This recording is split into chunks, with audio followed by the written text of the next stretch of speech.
AI, artificial intelligence. இந்த வார்த்தையை வந்து அட்லீஸ்ட் ஒரு 2 தடவை வச்சு நம்ம டெய்லியும் கேட்டுகிட்டே தான் இருப்போம். இன்கேஸ் நம்ம நியூஸ் பார்த்தோம்னா, ஏதாவது பர்ட்டிகுலர் கம்பெனி வந்து இவ்வளவு எம்ப்ளாயிஸ் வந்து டெர்மினேட் பண்ணுறாங்க. ரீசன் பிஹைண்ட் பார்த்தோம்னா ஏஐ அப்படி சொல்றாங்க. அப்புறம் வந்து விவசாயத்தை நீங்க எடுத்துட்டீங்கன்னா, இப்போ வந்து அதிகப்படியான ஏஐயோட இன்வால்வ்மெண்ட் வந்து இருக்கு. அதனால வந்து ஃபார்மிங் வந்து டெவலப் ஆகிட்டு இருக்கு அப்படின்னு சொல்லிட்டு நம்ம நியூஸ் கேட்டுட்டு இருக்கோம். அது மட்டும் இல்லாமல் பாலிமெட்டெக் எலக்ட்ரானிக்ஸ் அப்படின்னு சொல்லிட்டு ஒரு காஞ்சிபுரத்தில் உள்ள ஒரு கம்பெனி. அந்த கம்பெனியில் வந்து நைட்டு ஃபுல்லாக ரன் ஆகிட்டே இருக்கு. உள்ளே பார்த்தீங்கன்னா ஆளுங்களும் இல்லை, லைட்டுமே இல்லை, ஃபுல்லாக இருட்டாக இருக்குது. ஆனால் பார்த்தா ப்ரொடக்ஷன் ரன் ஆகிட்டே இருக்குது. செமிகண்டக்டர் ப்ரொடியூஸ் பண்ணுற ஒரு கம்பெனி. நைட்டு ஃபுல்லாக ரன் ஆனாலுமே ப்ரொடக்ஷன் ரன் ஆகிட்டே இருக்குது. ஆனால் உள்ளே பார்த்தா ஆளுங்களும் இல்லை, லைட்டும் இல்லை.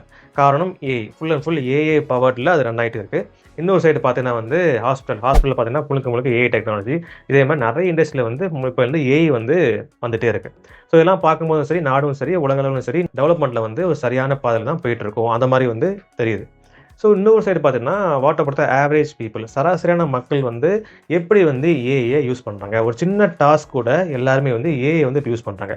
அதாவது அவங்க யோசிச்சாலே இந்த டாஸ்க் வந்து பண்ணி முடிச்சிட முடியும். பட் வந்து அதை பண்ணாமல், அதுக்கான டைமும் உங்கள்கிட்ட இருக்கும். பட் அதை பண்ணாமல் முழுக்க ஏஐட்ட போட்டு எடுத்து எல்லாமே வந்து அப்லோட் பண்ணுறாங்க. முக்கியமாக வந்து லிங்க்டின் போஸ்ட் பண்ணுறது, அப்புறம் வந்து மேனேஜருக்கும் சரி, ஒரு ஹையர் அஃபிஷியல்ஸ்க்கு சரி மெயில் அனுப்புறது, 2 லைன்ஸ் ஃபார்ம் பண்ணுறதுக்கே வந்து இப்போ ஏஐ வந்து யூஸ் பண்ணுறாங்க. ஏஐ வந்து எப்போ யூஸ் பண்ணால், உங்களுக்கு ஒரு 10 ஆக்டிவிட்டீஸ் நீங்கள் பண்ணணும்.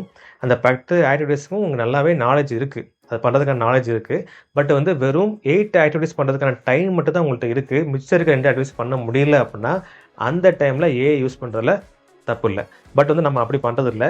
எல்லாமே சின்ன விஷயங்களுக்கு எல்லாமே நம்ம ஏஐ யூஸ் பண்ணுறதால ரிசர்ச் என்ன சொல்லுது அப்படின்னா, நம்ம திங்கிங் கேப்பபிலிட்டி, யோசிக்கிற திறன் வந்து கம்மியாகிட்டே இருக்குது அப்படின்னு சொல்கிறாங்க. ஸோ அதனால் வந்து ஏஐ வந்து நம்ம எப்படி யூஸ் பண்ணோம் அப்படின்னா, நம்ம ஏற்கனவே சொன்ன மாதிரி வந்து அதுக்கான டைம் உங்கள்கிட்ட இருக்குது. அதே மாதிரி யோசிச்சாலே நீங்கள் பண்ண முடியும் அப்படின்னா, தயவு செஞ்சு நீங்களே யோசிச்சு பண்ணுங்கள். ஏஐ பயன்படுத்தி நீங்கள் பண்ணாதீங்க அப்படி தான் நானும் சொல்வேன்.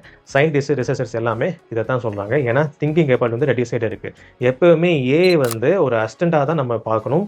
கண்டிப்பாக அதை அட்வைசராக பார்க்கக்கூடாது.